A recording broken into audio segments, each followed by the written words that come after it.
لونك المفضل؟ ابيض. اكلتك المفضله؟ ماليش اكله مفضله خالص، باكل عشان اعيش. لو رجعنا في الزمن للفراعنه تحبي تبقي مين؟ إيزيس. مين هي مطربك المفضل؟ فضل شاكر. فضل شاكر. مطربتك المفضله؟ شيرين.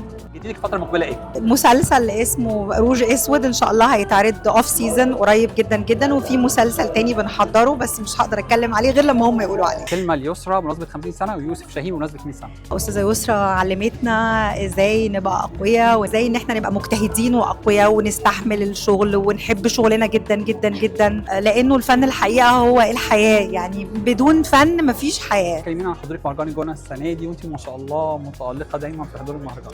والله يعني دي احتفاليه جميله بالفن بصراحه، وبحب اشوف كل زمايلي واشوف صانعين الفن والسينما، وببقى براود قوي ان انا شايفه ان ده بيحصل في مصر، والشغل هنا خطير بصراحه. اكتر حاجه عجبتك في المهرجان السنه دي ومميزه بيه السنه دي؟ في افلام حلوه، شيرين عامله مكان لطيف جدا جدا، عامله فيه حاجات بتفكرنا بزمان، الاستاذ يوسف شاهين والافلام بتاعت زمان اللي هو القطر اللي عاملاه ده خطير خطير بصراحه. انا رحت حضرته 3 مرات من كتر الحلاوه يعني.